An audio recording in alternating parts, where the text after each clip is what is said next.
Hello, I'm Mark Baer. You're watching YourTown television. We're on location at the Perlmutter Gallery. The name of the show is Into Pieces, Into Place. The artists are Corriveau and Lauren Michelle. Chloe and Lauren just put this installation together at the gallery this week. It's large-scale artwork. It's sculptural, soft sculpture, and it's textual. And the music, let's talk about the music because who did the music, because the musician's not here. Mm-hmm. Yes, so the soundtrack was by a friend and colleague of mine, Benjamin Greenbones, or Greenwood. He does soundscapes, he has a lifelong career in music, and is just a good friend, so we were able to share the vibe that we were trying to create in here, and he created a custom soundscape for us. Well, it all sounded great. So Into Pieces, Into Place. So let's talk about the genesis of this and how it came together. Yeah, Lauren and I met about a year ago, and so it's a very new friendship for us, but she, when she shared with me that she liked working with textiles and sculpture, I just immediately thought that we should collaborate, and we were both super down. And yeah, this is the product, but with the Into Pieces, Into Place, it was very much so a product of a really difficult time that we were both going through. And in the artist statement we mentioned that it is very much so a healing work for both of us. And I think that really comes through in the art. But maybe if you want to talk about the Into Pieces, Into Place, we wanted something that was coming down and then resolved, and wanted to bring together those two ideas. Yeah, falling apart and coming together. Yeah. That's right, yeah. I feel like the experience of making this work was kind of deconstructive, both in the gallery experience. We wanted to create work that kind of bumped up against conventional gallery experience, as we were bumping up against difficult emotional processing and bumping up against, what we had thought our work should be about versus what it really was about. So I definitely think that this work was about letting go of things, and in the letting go, finding things come into the right place. So you're working with a lot of opposites. It's simplicity and complexity. It's rigorous versus loose. It's right. I'm feeling a lot of opposites in this, and it looks exactly what a gallery should look like. That's you're looking. Yeah. In other words, the normal gallery looks wrong to me in this feeling of freshness that you have brought. Yeah. Before we go too deep into this, let's talk about individually what your backgrounds are, what you each bring to the collaboration. Yeah, my background is actually in graphic design, and I've always been a painter, but haven't really pursued that super strongly until the past year or two. And it wasn't also until the past year that I really feel like I found the work that I was creating actually felt like me. It has taken me up until this point, I'm 24, where I started to create work and I looked at it and said, yes, I'm ready this is me, and I'm ready to show people what I am from a visual standpoint. And then my background, that's my background with painting. It's mainly self-taught. I've taken a lot of painting and drawing workshops and college classes, but my degree was in graphic design.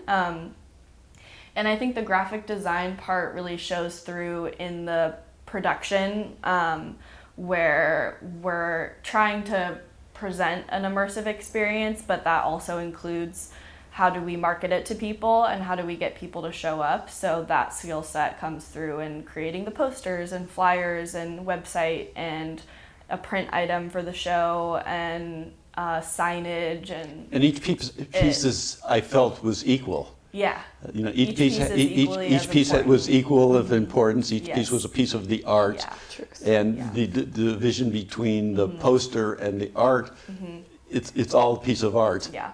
And it's all a piece of experience, Yes. which somehow comes across. And then these beautiful pieces that you gave everybody with the text. Let's talk about you a little. Yeah, my artistic background is in performance art. So I grew up doing various versions of stage theater and acting, and then went to college for communications with a minor in global health, and found my way into the corporate world where I didn't feel a fit. And I think in hindsight, you know, everything works out the way it's supposed to, because after not quite feeling right about my life in the corporate world, I wanted to do a 180. So I started pursuing art and trying to figure out what medium was going to suit me best as an adult. And when I found immersive art and art installations, I felt like it was a visual medium that was still about the experience. I think a lot of the things that I make, I'm interested in the why or the feeling that I hope somebody will experience. And so when you're doing work that's on such a large immersive scale, the why is that you're transporting someone into another world. And, you know, what that world is of course dependent on the piece, but I think, yeah, that sense of what is the why kind of has been the through link from stage acting to doing the visual medium. Like, what's the story that's being told? I think Chloe and I bonded over, I have, like, at this point in my life as an artist, have kind of a manifesto of making things my 6-year-old self would love. And I think that was a very good launch place for both of us. Like Chloe describes the feeling of rightness of coming to this visual language. And I feel like when I started letting art come off of a traditional path and into something that is amorphous, that's explosive, that's surrounding you, I felt that similar fit. I felt like I was creating things my 6-year-old self would love. So that is how I found that installations and immersive art was kind of the path I want to keep moving towards. And you learned to sew. Yes, sewing. I didn't have a background in sewing, but I have used textiles in the past, used plastic casting, resin casting, basic construction. Yeah, I just, whatever medium is necessary to execute the vision is kind of what my art practice has looked like. So how great was this for you to have someone who could take the painterly thing and then transform it? I mean, that must have been really exciting. The way that the show came about was from a dream, basically. I had a dream of my own work being hung in a very particular manner from the top of a room, yet cascading into a mess at the bottom of the room. And that was how I feel like our collaboration came about, was I told Lauren about this dream and I felt like there was more to be offered to it. And so I feel like we worked really well together because I didn't really have a very specific vision for the cascading part of things. And Lauren was able to come up with these forms, and she brought them over to my house one day and said that this is what I made, and I was just like, it's perfect. They work so well together because the color palette is all the same, and for some reason all of the line work that's in my paintings I feel like really comes out in her forms as well, which was honestly unintentional, but it ended up, as we started to test things out together, how we could manipulate her little forms into certain twists and turns that are representative of the paintings as well. It's funny. I mean, it's like the paintings come off. It's like the paintings are doing this to themselves. They become 3-dimensional and become what they want to do when you're not around watching them. Right. Yeah. Something. It's like the inner life of abstraction. Yes.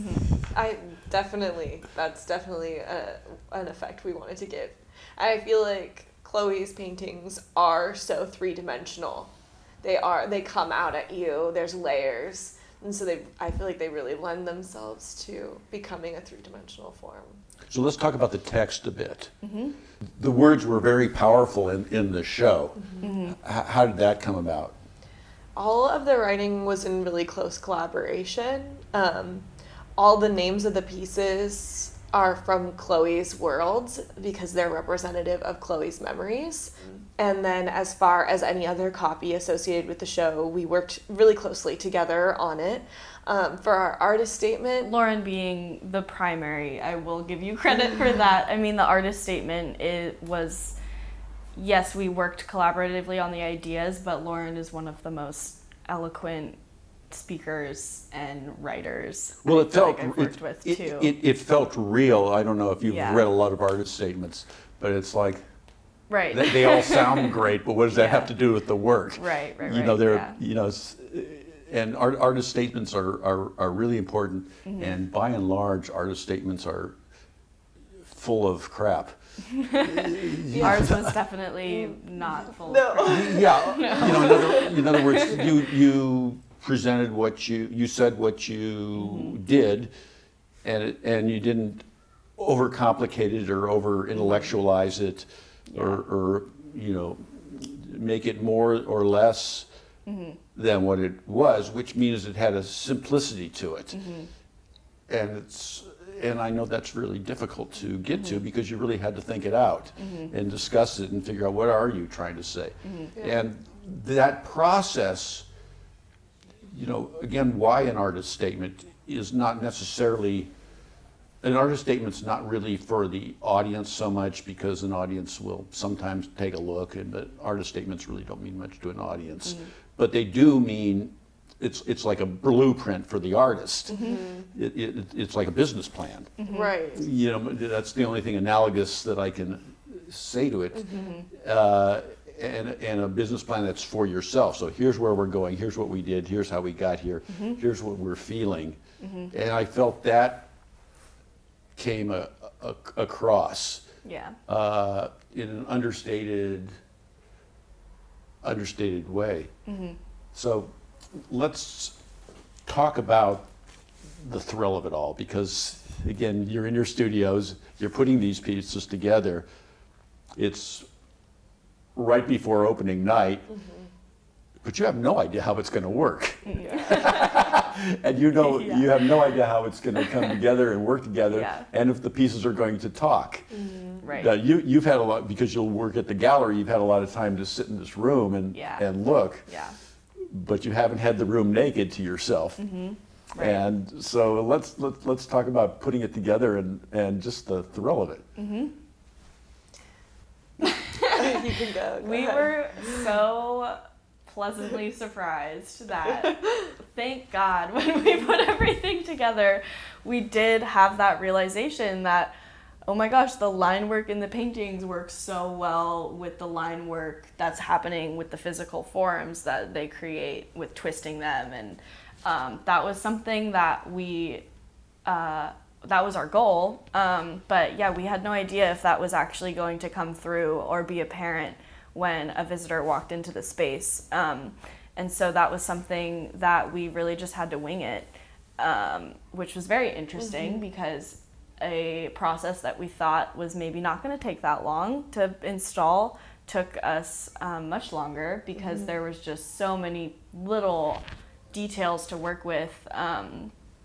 And I guess what I'll say about that too, which was the funniest thing that happened over the course of this whole project, was having people, friends and family saying to me, "Oh, I'm so excited to see your show.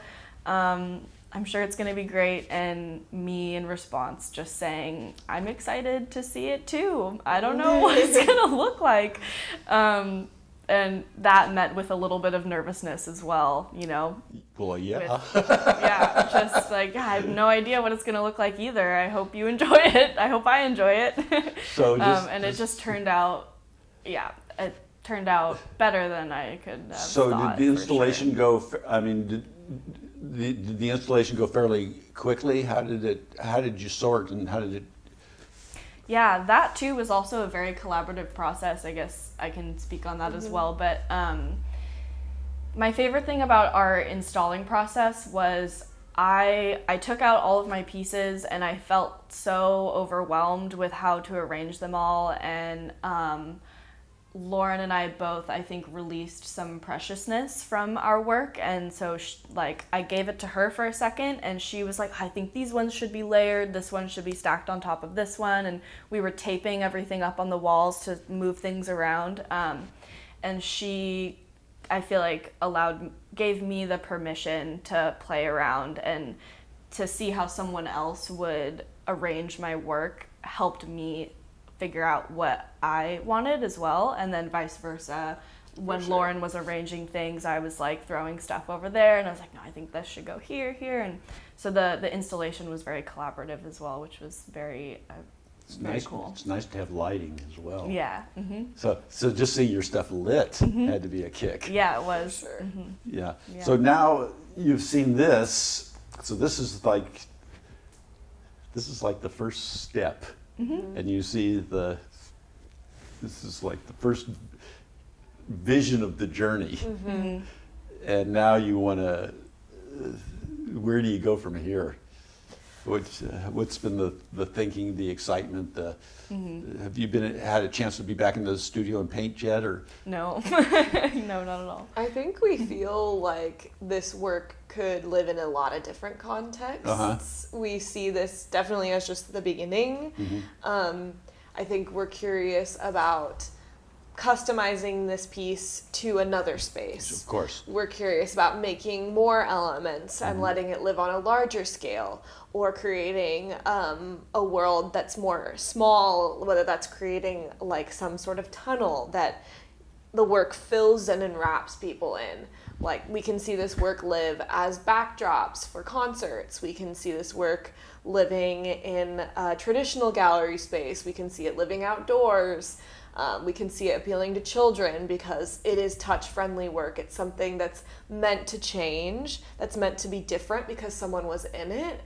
We can see it appealing to people who are seasoned artists because we love the idea that maybe they could add something, whether that's like with paintbrush or with their own eye for visual sculpting. Yeah, we are very open and excited, but I think the first step we hope will be bringing this work to a new space.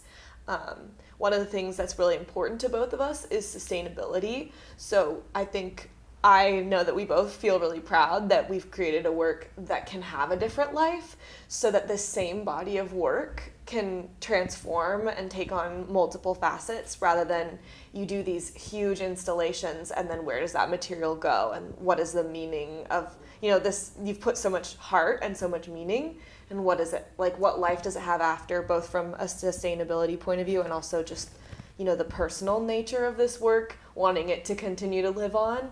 So I think that's the vague answer. And continue to tell new things and bring in new friends to the thing. And this is the thing about this kind of work. When you create environments, sometimes you'll have small space, sometimes you'll have a big space, and you have to expand or contract and be able to do that. And no matter if it's big or small, you have to create the same bang. Right. So you have to create a bang with small, and you have to create a bang with big. And as more characters come in, as more, one innovation will lead to the next innovation, and you're always going to be surprised. Yeah. I mean, that's the whole purpose. Yeah. I mean, I just saw you Friday night, and you're like going, wow, look at that. Yeah. You were as surprised as I was equally as surprised as you. you. You were as surprised as anybody that walked in. Yeah, definitely. And again, it was just a marvelous show, and the energy of the colors and most of all, it's got a vibe.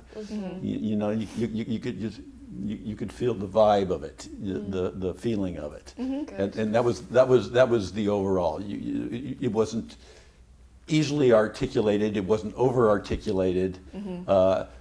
but it wasn't under-articulated. It was thought. It was like you two had done a lot of thinking, a lot of considering. It came off as a very professional work. Thank you. Is my feeling of it. You're watching the YourTown television program. I'm Mark Baer. I'm with Chloe Corriveau and Lauren Michelle.